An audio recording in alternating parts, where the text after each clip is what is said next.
Sir, mag-share ako sa iyo ng sekreto. Gustong-gusto kong i-ethics nila ako para may oportunidad ako na ilabas lahat ng mga alam ko tungkol sa mga gawain sa Kongreso. Kasi alam niyo sir, nung Lunes, gusto ko sana mag-privilege speech. Pinatayan ng mikropono, tapos nag-adjourn ng session in less than 1 minute. Kaya mabuti po i-ethics nila ako para pwede akong magpahayag ng pahayag na lang sa Kongreso. Yung sinasabi ko po kay Congressman Redon, ang kanyang party list, Bicol Saro, ay may 150M insertion sa 2025. Dalawang road project, 75 million pesos each. Meron din po insertion sa 2026 kasi kaming lahat ay hiningan ng submission ng at least 150. Yung mga party list nga po, 160M per party list. At mukhang pag pinapahayag ko mga ito, maraming mga nagagalit na nabubulgar ang kanilang pinagkikitaan. Matalino talaga ang ibang mga kongresista na sumagot. Kasi baka kung ang tanong, totoo ba na may 2 million peso Christmas bonus para sa lahat? Ang sagot, definitely not. Dahil baka yung iba mahigit sa 2 million. Pero yung iba naman hindi binibigyan. Kaya hindi naman 2 million para sa lahat. At pangalawa, baka naman sa kanila hindi yung tawag Christmas bonus. Ang tawag doon, operating fund. 'Di ba? Sabi naman po ni Deputy Speaker Ronnie Puno, meron talagang, I'm not sure kung kinonfirm niya 2 million, pero basta sabi niya meron talaga na binibigay para sa Pasko. Pero sabi niya, para naman to may pamigay ang mga kongresista sa mga barangay captains sa mga Christmas parties. High-level budget allocation formula na ang tawag po niya ay ang kanyang baseline budget managed o BBM formula, kung paano na-compute niya yung 401 billion pesos allocable budget per congressional district. Nagsulat din po ako sa kanya a month later asking for the detailed breakdown ng mga budget allocations na ito. At nung na-appoint si Sec Vince September 1, naisip ko na baka kung noon hindi ito ibinibigay ni Secretary Bonoan, mas may chance ngayon. Kaya naisip ko na pumunta that day. And ako po ay napapasalamat na nung nandun ako, tinawagan ni Yusek Cabral si Sec Vince kung maaring ibigay sa akin. Tapos nag-call back din po si Sec Vince. At ang sinabi po ni Sec Vince, okay na ibigay sa akin in the spirit of transparency. Happy New Year po sa inyong lahat, and glad to be on your show before the New Year because ang aking New Year's resolution ay to make less enemies, pero hindi pa yan effective ngayong gabi. Kaya sasagutin ko lahat ng inyong mga tanong. Opo, at syempre naunguna po dyan kasi kumalat po yung video, yung CCTV video, pati po yung larawan na may paper cut, na sugatan daw po. Ano po ba yung katotohanan po dito sa side po ninyo, Congressman? Kayo po ba ay pinilit na kunin yung mga dokumento bagamat hindi malinaw dun sa CCTV na nagkaroon ng komosyon, pilitan dahil wala naman CCTV sa loob, pero sa labas naman medyo maayos naman ang inyong usapan with Undersecretary Cabral? Thank you for acknowledging that the CCTV actually proves that okay naman kami ni Undersecretary Cabral dahil naglalakad kami at hawak ko yung papel at discuss nga po namin. And I vehemently deny any allegation that I illegally obtained documents from the DPWH because these were given to me with the approval of Secretary Vince Dizon, and it took him a number of days to even reply to my initial Facebook post. I have also been saying since November in public that I have had these, and I have also been discussing with him since September the public release of these files. And ang katotohanan po kasi maraming mga kumakausap sa akin at sa kanya na wag ilabas ang mga files na ito dahil marami pong mga taong nakapangalan sa listahang ito. At siguro naman po nakikita ng publiko na ang importanteng topic ay hindi ang mga files ko, kung hindi ang laman ng mga files na ito na may kopya din ang DPWH na ibigay nila sa ombudsman. Kaya ang tanong na lang, bakit nila hindi inilalabas ang mga files na ito? Opo, yung insidente na yun, sir, kailan po yun naganap? September 4. Oo, tapos ngayon lang sila nagsabi na merong ganun na parang sapilitan na pagkuha. Tama po. Opo. Sir, yung pagpunta nyo po doon, nagpaalam po ba kayo muna? Nagsabi ba or nag-usap ba kayo ni Secretary Vince na pupunta ko dyan sa opisina, hihingin ko yung kopya, or kausap nyo po si Undersecretary Cabral, o diretso na kayong pumunta po doon? Nag-set po ako ng meeting through Director Alex Bote sa opisina ni Yusek Cabral. And actually, nung June 11, nandun din po ako to meet Yusek Cabral, and binigay niya sa akin yung kanyang high-level budget allocation formula na ang tawag po niya ay ang kanyang Baseline Budget Managed o BBM formula kung paano na-compute niya yung 401 billion pesos allocable budget per congressional district. Nagsulat din po ako sa kanya a month later asking for the detailed breakdown ng mga budget allocations na ito. At nung na-appoint si Sec Vince September 1, naisip ko na baka kung noon hindi ito ibinibigay ni Secretary Bonoan, mas may chance ngayon. Kaya naisip ko na pupunta that day. And ako po ay nagpapasalamat na nung nandun ako, tinawagan ni Yusek Cabral si Sec Vince kung maaring ibigay sa akin. Tapos nag-call back din po si Sec Vince. At ang sinabi po ni Sec Vince, okay na ibigay sa akin in the spirit of transparency. Sabi ko nga po kay Sec Vince, maganda kung isa publiko natin ito. At sabi niya, oo, isa sa publiko nga niya. Kaya ko nga din, hindi ito ginawa sarili ko dahil ang expectation ko, mas maganda, DPWH ang gumawa. And I believe nung September, mas idealistic pa siguro si Sec Vince, pero siguro marami ng kasing mga napagkasunduan siya in terms of what he can and cannot do to remain in his position. Kasi siya naman po ay nandyan lang at the pleasure of his appointing authority. Kaya wag natin pong sisihin si Sec Vince personally at mahirap po ang kanyang posisyon. Kaya minsan baka hindi siya pwedeng magsalita ng totoo. Opo, meron pong ilan na nagpahayag ng pagkabahala doon po sa sinasabing pinilit daw po ninyo na kunin yung files. Kung ganun po yung mga naging senaryo, meron ba kayong natanggap din na text mula kay Dizon na parang pinapaalalahanan ka bakit ganun yung nangyari? Ganun din si Undersecretary Cabral. Kailan yung last communication po ninyo with Secretary Dizon na bago po yung interviews niya na sinisita nga kayo dahil di umano'y sa pilitan yung kinuha ang file? Actually, I think abroad si Sec Vince ngayon and hindi siya masyadong accessible sa media and we are trying to contact him pero baka wala din siyang magandang sagot kasi nga only every few days siya nakakasagot sa mga katanungan ng media. Ang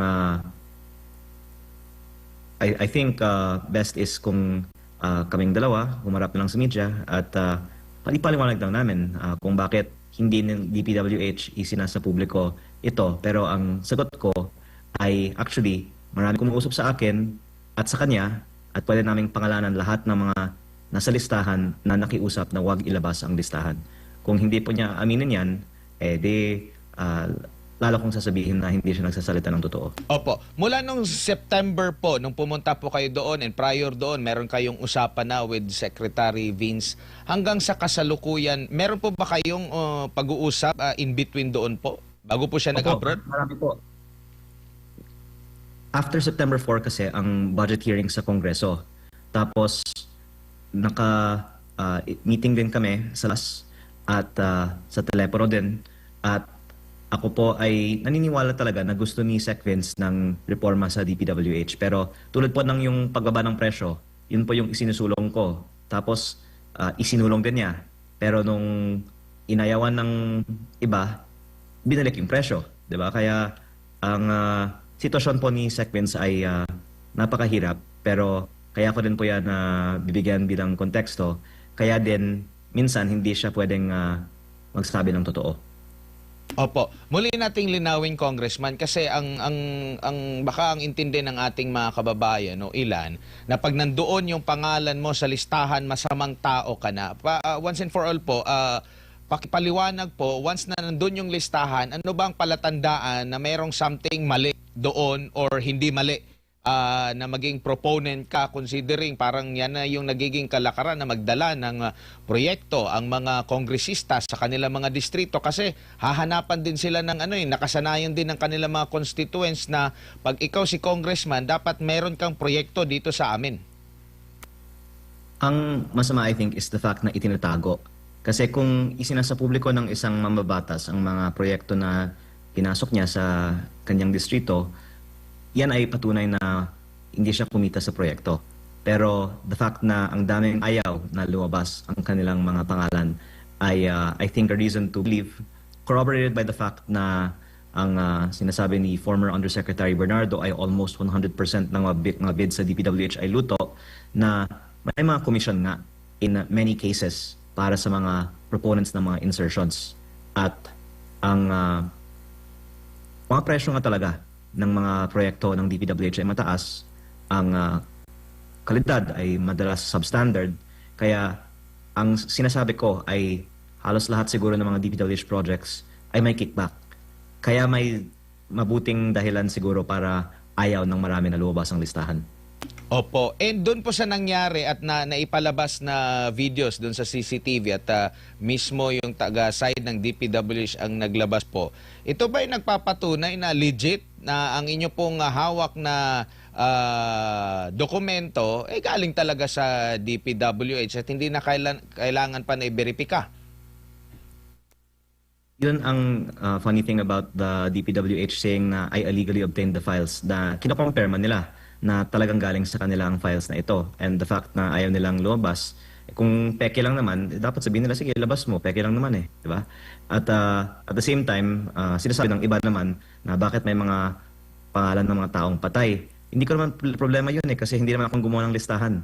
Kaya tama ka po, ito po ay patunay na authentic ang listahang ito.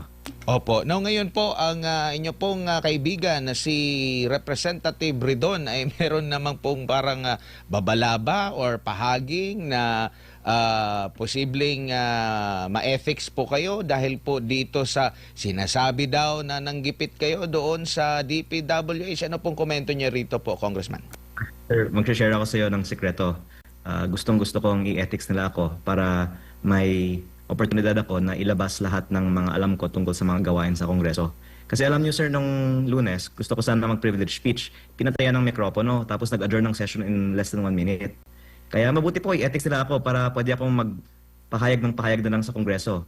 Yung sinasabi ko po kay Congressman Redon, ang kanyang party list, Bicol Saro, ay may 150M insertion sa 2025. Dalawang road project, 75 million pesos each. Meron din po insertion sa 2026 kasi kaming lahat ay hiningan ng submission ng at least 150. Yung mga party list nga po, 160M per party list. At mukhang pag pinapahayag ko mga ito, maraming mga nagagalit na nabubulgar ang kanilang pinagkikitaan. Kaya hindi ko naman po sinasabi na may masamang ginawa si Congressman Redon sa kanyang mga insertions, di umano, ng kanyang party list.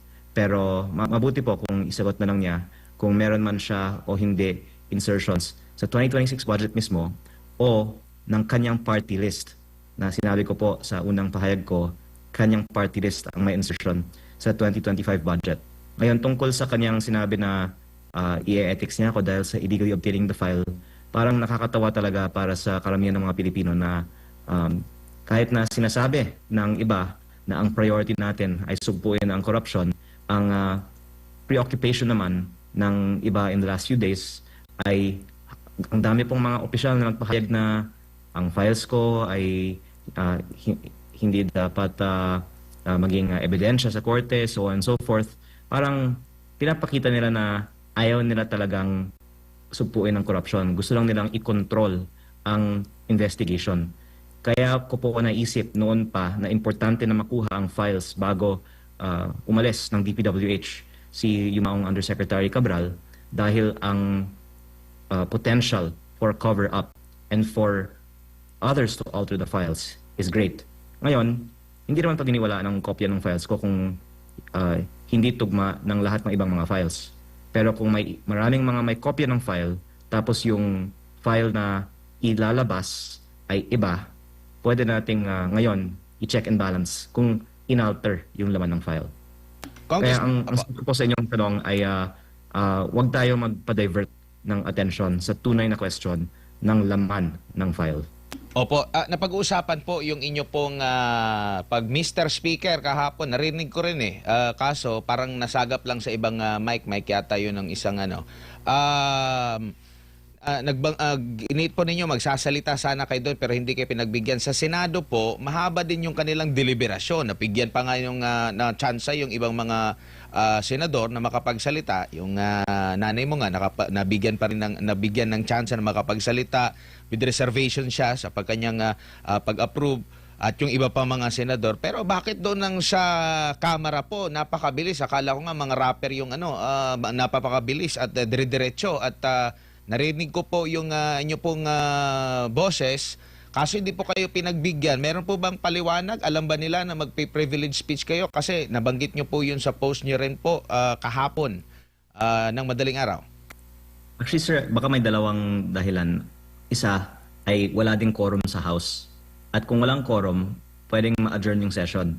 Kaya para hindi ma-adjourn yung session pero hindi din pilitin ang iba na pumasok, minadali na lang nila ang session. At pangalawa, sinabi ko nga na may dalawa akong gustong talakayin. Ang isa, yung 8 billion peso insertion ng isang proponent na pwede ko din ibahagi ngayon. At yung isa naman po, ang 18.58 billion MOOE fund na parang sekretong pondo ng mga congressman. Ang, if I may, unang topic na ito ay ipinahayag na rin ng iba sa media na may 8 billion na nakapangalan kay ES, tapos dinagdagan ko, kasama din doon si SAP, tapos sa isang report nakalagay din na itong dalawa ay nasa ilalim ng OP. Gusto ko pong linawin na ang nakasulat sa file at nakita ko rin ito sa kopya ng file ng iba ay OP parenthesis ES slash SAP close parenthesis. Pero the way that that's written po, ang proponent ay si OP. Kung sino man po si OP, hindi ko po alam. Pero ang hinihiling ko po ay maging subject ito ng investigasyon ng Senate Blue Ribbon Committee at ng House Public Accounts Committee dahil napaka-importante naman po na malaman natin sino yung nagpapapondo ng bilyong-bilyong pisong mga proyekto sa DPWH. Isang example ng 8 billion na ito ay 300 million pesos sa aking distrito na may mga solar streetlights na 230,000 pesos kada piraso. At ang question ko, kung nagkaroon ng korupsyon na sigurado naman sa 230,000 pesos streetlights na ito, sino si OP na nakinabang sa mga overpriced streetlights na ito? Opo. Sir, balikan ko lang yung insidente po doon sa pag-ratify or during sa ratifikasyon sa Kamara. Marami po bang bakanting mga upuan doon? Kasi ang nakikita lang kasi sa camera po, nasa gavel, tapos yung halos tight shot lang yung Sir, opo. mas marami ng usual and bibigay ako ng dahilan kung bakit. Pero baka close to 50 pero walang 50% ng Congress ay nandun. Kaya kung may isang nagsabi lang na mag-roll call tayo, kung may quorum tayo, mag-adjourn sana yung session if I'm not mistaken. Pero pwede din pilitin ang mga ibang miyembro na umattend dahil may na ibahagi na rin po ako na Christmas bonus para sa mga kongresista sa halaga ng 2 million pesos na actually yung iba nakuha nila December 22. Pero baka yung iba na hindi pa nakakuha nung December 22, kinuha nila nung December 29. Pero hindi ko po kinuha yung akin at sabi nga ng iba na wag ko dapat ito banggitin sa media. Pero kaya ko po ito nire-raise dahil itinaas ng Kongreso ang sarili naming budget by 10.5 billion pesos of which 7.8 billion pesos is sa MOOE na hindi dumaan sa debate. Biglang lumabas lang sa substitute bill. At yung MOOE na ito ay liquidation by certification as your viewers know. At in effect, napupunta sa mga bonus katulad nito. Sasabihin naman ng iba, ginagamit para sa mga lehitimong bagay. Pero kung ganoon, bakit natin una hindi niliquidate at pangalawa, hindi inilalahad sa publiko na may budget increase tayo ng 10.5B. So the fact na hindi siya transparent ang aking, I think, disagreeable point bakit mali ang budget increase na ito.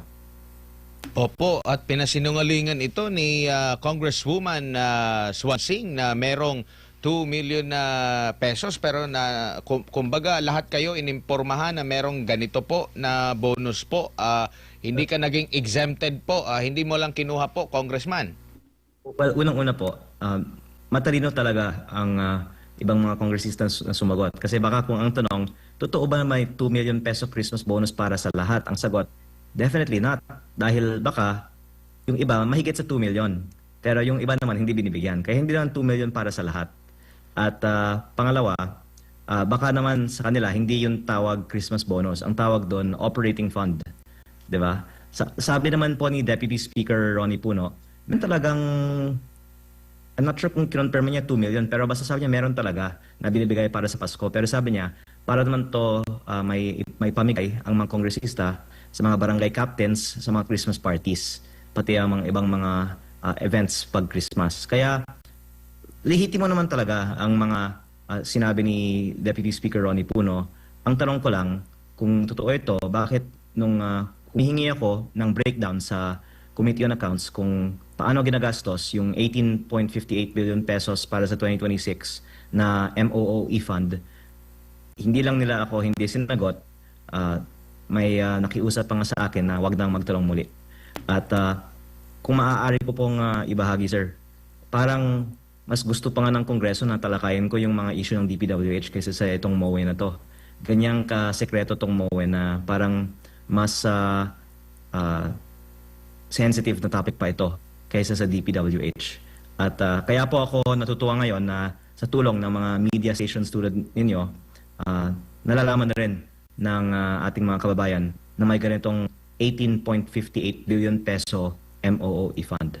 Opo, at matagal na rin pong nare-raise yan kasi yan po, hindi na kailangan ng resibo. Ano lang, certification lang. Yung ordinaryong Juan de la Cruz, pinapaliquidate ng tama. Tapos ang gobyerno na gumagamit po ng pera ng taong bayan, by certification lang na ganito ginamit. Wala namang malinaw. Pwede ka naman mag-certify po, dire-diretso. So, talagang dapat matigil na po yung ganyan na kalakaran. Hindi ko lang alam kung paano yun matitigil. Kasi marami pong maapektohang mga kasamahan nyo po dyan sa Kamara po, Congressman. At may dalawa po akong dagdagan. Una, maaaring sabihin ng iba na sinabi na ng COA na pwede ang liquidation by certification. Pero yung hindi nila maaaring sabihin na hindi mali, ay biglang lumabas lang sa substitute bill nang walang debate. Kung dinedefend nila na tama ito, dapat i-defend nila sa publiko bakit kailangan ng ganitong budget. At pangalawa, bahagi din ng 18.58 billion na to ay napupunta daw sa mga keyboard warriors. In fact, meron pong publicly disclosed na CARE program ang House para ang mga kongresista ay may 10 to 100 slots bawat isa at may training sa Kongreso ng mga social media consultants nila ng ano ang pwede nilang i-post sa Facebook para ipagtanggol ang Kongreso. At ikinalulungkot ko po na lumalabas yung mga umaatake sa mga kritiko ng gobyerno ay binabayaran pala ng pera ng bayan. At kaya ko po ito nire-raise at sa tingin ko baka sa darating na taon ito po ay mas gagawin nating malaking issue ay dahil nakita ko ang daming mga social media trolls. At kung hindi po sila tumitigil, edi lantad na lang natin na yang lahat pala ay binabayaran ng buwis ng bayan. Congressman, good evening. Sa MJ po ito. Sir, wala po bang masasabi ang leadership ng House of Representatives? Bago pong speaker natin, sir, sa issue na po na inyong ni-raise, lalo na yung sinasabing Christmas bonus ng mga kongresista. Baka yung inasahan nila ay hindi na lang mapipick up ng media yung balitang ito kasi nung sinasabi ko parang nagtinginan yung iba, parang first time na may nagpahayag nito sa Kongreso. Pero ako po ay nagpapasalamat talaga at mukhang nag-viral na rin yung balita may 2 million kada congressman. May nagsabi nga sa akin na problema nila ngayon, dami ng mga humihingi ng solicitation sa kanila, ngayon nalaman nila may bonus sila eh. Pero I think the natural reaction will be to ignore the issue at umasa na malimutan ng mga tao na may ganitong MOE fund. Opo, Kong, first term po ninyo as district representative, may mga nagsasabi na mukhang hindi mabubuwag yung mga dati ng nakasanayan sa HREP. Kong, bilang kayo ay first termer Congressman, batang-bata. Ito yung mga ganitong sistema ay kumbaga nakagisna na. Maaring nakagisna na sa institusyon. Ano masasabi mo dyan, Kong? Actually, sir, I would answer na hindi din sustainable ang ganitong taas na level ng government spending. Kaya sa tingin ko, kung hindi natin maging mas responsable sa ating spending and effectively to lower government spending sa mga susunod na mga budget, mauubos na rin ng panggastos ang gobyerno. Kaya mapilitan tayo, I think, in the next year na babaan ang mga pork barrel at ibang mga unnecessary funds sa budget.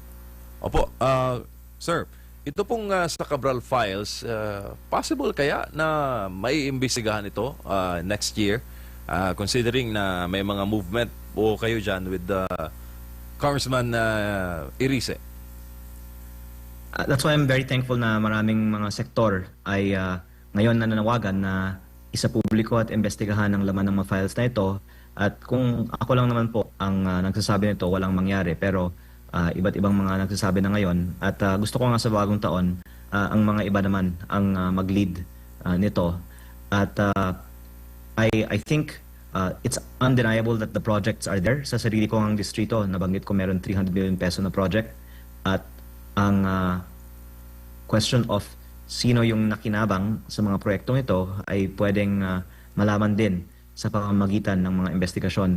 Hindi pwedeng pagtakpan lang ito, lalong-lalo na po dahil mataas ang media attention dito. Kaya mabuti po na over the past week, marami pong mga nagka-interest na sa mga Cabral Files na ito.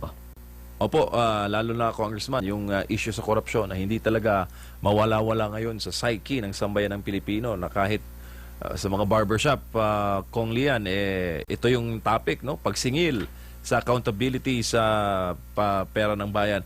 Sir, ito pong paparating na 2026, nakita ko po kasi yung post nyo na talagang maghihinay-hinay kayo, sir, sa pagsasalita sa issue na to pagdating ng bagong taon. Hanggang saan po ba ninyo kayang dalhin yung laban na ito, Kong? You are making a very unpopular decision. Binabanggaan niyo po yung mga makapangyarihan na walang nagbalak na manghas o galawin, lalo na yung issue na ito for the longest time, sir. Sinabi ko po simula Enero 1, wala pa namang Enero 1 ngayon, di ba? Pero tungkol din sa issue na ito. Kasi I think mas malayo ang mararating nito kung yung mga mas matanda sa akin naman yung mag-lead ng investigation. At ang sinabi ko naman din kanina ay marami din kasing ibang mga questionable funds ang ating gobyerno na mabuting ibunyag din. Tapos pag malawak na ang kaalaman ng publiko tungkol dito, then pwedeng may iba ding mga pumasok. So I think we should just overall find ways to cut costs in government next year. Again, not even because it's the right thing to do alone, but because we have no choice but to do it. Kasi mauubusan na rin ng fiscal space ang ating gobyerno. Opo, wala po bang mga veterans na mga kongresista, sir, nagpapahayag in support of your cause dyan po sa 20th Congress? Mga bumubulong-bulong sa iyo na kaya mo yan, sir, kaya mo yan, Kong, nasa likod mo lang kami. Walang mga ganon? Natutuwa po ako na may iilan, pero yung mahirap kasi, especially for DPWH, kung nasa listahan ka, syempre ayaw mong lobas yung listahan, di ba?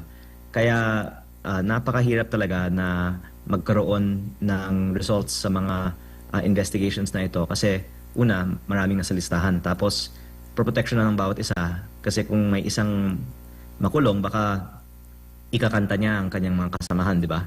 Kaya, I'm not that optimistic na may maraming mga makukulong next year.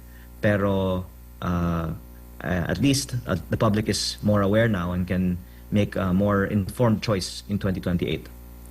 Opo, Kong, bago lang ulit si Partner Admar, usaping pera pa rin, sir. Nakapansin-pansin na matindi ang backlog natin sa classroom. Meron akong napanood mo na interview, short clip lang mula po sa inyo kung bakit ganon. For the purpose po sa ating global viewers, bakit nga po ba, sir, konting-konti ang mga proyekto sa classroom sa Pilipinas?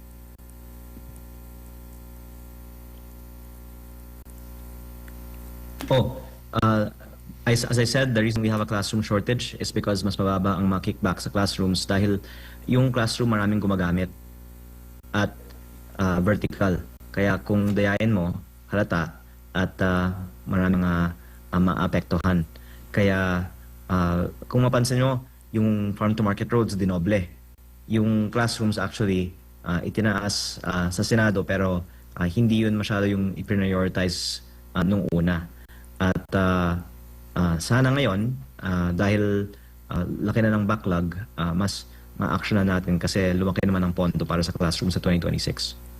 Opo, Senator po ulit ito, Kong, meron pong isinusulong ngayon sa Senado si Senador Robin Hood Padilla patungkol nga po doon sa pag-demonetize ng 1,000 piso na 1,000 peso bill mula 2020 hanggang 2025, no? Meron na ring mga bansa na nagsagawa po nito, merong mga naging successful, merong hindi naging successful, kumbaga naapektuhan yung kanila ding ekonomiya, nagkaroon ng kalituhan sa kanilang citizen. Dito naman sa Pilipinas, meron ata na 1986 na ginawa din na kagaya nito na nagkaroon po ng demonetization din po ng pera. Sa tingin nyo po, mabisang pamamaraan po ito, lalo na't nakita natin na male-maleta yung pera, yung pasabog po ni Congressman Zaldico ng mga pera sa maleta, tig 1,000. Nakikita niyo po mabisang paraan ito sa paglaban sa korupsyon, Congressman? Malaking factor dyan kung napakaraming porsyento ng ating money supply ay nasa 1,000 peso bills na nakatago lang. At ang lumalabas nga po ay, kaya siguro hindi tumataas ang ating GDP growth kahit na tumaas ang ating infrastructure spending ay dahil malaking porsyento ng ating infrastructure budget ay napupunta sa pera na iniipon lang. At ang magandang resulta kung mag-demonetize tayo ay biglang mag-circulate ang perang ito sa ating ekonomiya. Kaya suportado ko po ang demonetization. Opo, lalo na meron ding agam-agam, baka yung mga nag-corrupt sa pera ng taong bayan, sila din yung bumili ng mga ginto, Congressman. Kasi biglang bawas yung ating ginto po. Yet sabi ng ating mga kababayan, hindi naman nila naramdaman yung epekto ng pagbebenta ng ginto. Hindi ko pa po napag-aralan yan. Opo. Pero kaya siguro ang peso din ay humina dahil maraming mga papadala ng pera abroad. Opo. Siguro bilang panghuli na lang po, Congressman, kasi ang gobyerno natin, ang administration na natin ngayon, medyo bumaba talaga yung approval, trust, grado na ibinigay ng taong bayan dahil nga po dito sa issue ng korupsyon. Pahirapan sa kanila yung benefits na mapupunta sa kanila, like sa PhilHealth, nililipat pa, tapos itong issue ng korupsyon po. Ano na lang po ang inyong mensahe at nais pa na isulong para sa kapakanan ng taong bayan, hindi lang bilang kinatawan, no? Kasi naging national figure na po kayo, hindi lang po kayo kinatawan ng First District ng Batangas po dahil dito po sa inyong pagbubulgar po, nagiging kinatawan na rin kayo ng mga concern ng taong bayan sa buong Pilipinas, buong mundo po, Congressman. Sana iseryoso natin ang investigasyon sa Cabral Files at aminin na lang ng DPWH ang tunay na laman nito, it will be much appreciated by the Filipino people. Pero kung may tatanggalin naman sila ang pangalan sa listahan, pwede ko naman pong sabihin na hindi yan ayon sa mga kopya na nakuha din po ng iba sa atin. At I think the more kasi na itinatago ang impormasyon, the more na bumababa ang tiwala sa gobyerno, di ba? Kaya mabuti po para sa lahat ng mga aspeto ng budget, maging transparent naman tayo. Opo, Kong, pahabol. Nung last nating interview, nabanggit po ninyo na kailangan mo ng malakas-lakas sa computer para po basahin ang buong linalaman ng Cabral Files. Now, sir, nabasa nyo na po ba yung buong Cabral Files na hawak po ninyo? Hindi po pa nabasa lahat. Also, yung nilabas po ninyo na impormasyon sa media at sa publiko noong nakaraan, masasabi natin na hindi pa yon yung bombshell na makukuha ng tao based po sa impormasyon na nakapaloob po sa Cabral Files. More to come this 2026. Opo, ang importante kasi ang impormasyon kung sino ang proponent ng bawat isang proyekto, tapos i-research yung status ng proyektong yan. Kaya nasabi ko sa aking distrito, may isang proyekto, ang OPESAP, na nakita kong overpriced, at may iba ding mga nakita ko na iba naman ang pangalan na overpriced din. Mabuting investigahan sino ba yung mga pangalan na lulabas na ito. At ganoon din po pag may ghost project, pwede sanang managot yung proponent pag ma-match natin yung proyekto sa ground sa file ng DPWH. Opo, Kong, ipapaabot ko lang, Partner Odmar, yung mensahe ng ating mga kababayan na papaabot po ng pasasalamat at paghanga po sa katapangan na inyo pong pinapakita sa krusada natin kontra korupsyon.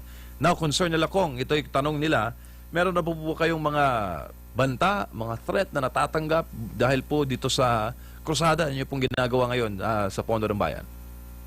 Yung kay Redon at yung sa DPWH in the last day lang, at wina-welcome ko po yan kasi pag kakasuhan nila ako, edi ilalabas natin lahat sa oportunidad na yun, lahat ng mga alam natin tungkol sa kanila. Opo, Kong, pahabol lang talaga, last na lang po talaga. Kasi nabanggit niyo po, hindi pa po pala lahat na nabubuksan ninyo, nabe-verify din niyo yung sa file. Pero meron pong sinabi yung ombudsman na hindi daw buo yung ibinigay niyo po, part lang daw po. Anong po ba yung katotohanan? Meron po ba kayong ibinigay sa kanila na kopya or si yung bang binigay ng DPWH na doon nag-turnover pa sila? Yun na ba yung Cabral files po, Congressman? Actually, pinost ko po sa Facebook na wala nga silang hiningi at pinakita ko pa sa kalakusa ko, higit pa sa inisip nilang hingin sa akin. At ang files na ito, sinabi ko sa kanila, makakatulong sa kanilang mga investigasyon sa buong bansa. Pero nung nag-meeting po kasi ang kanilang team sa aking opisina, ang focus nila ay tungkol sa pinangalanan ng Congressman Edwin Gardola. Pero ang team naman din nila ay hindi naman bumalik sa aking opisina pagkatapos noon. Ganoon din po sa ICI. 2 beses kami nakikita, pinakita ko sa kanila, tapos hindi naman sila bumalik. Kaya I take exception to the characterization na parang meron akong hindi ibinigay. Lahat po at higit pa sa kanilang hiningi ay aking ipinakita sa kanila.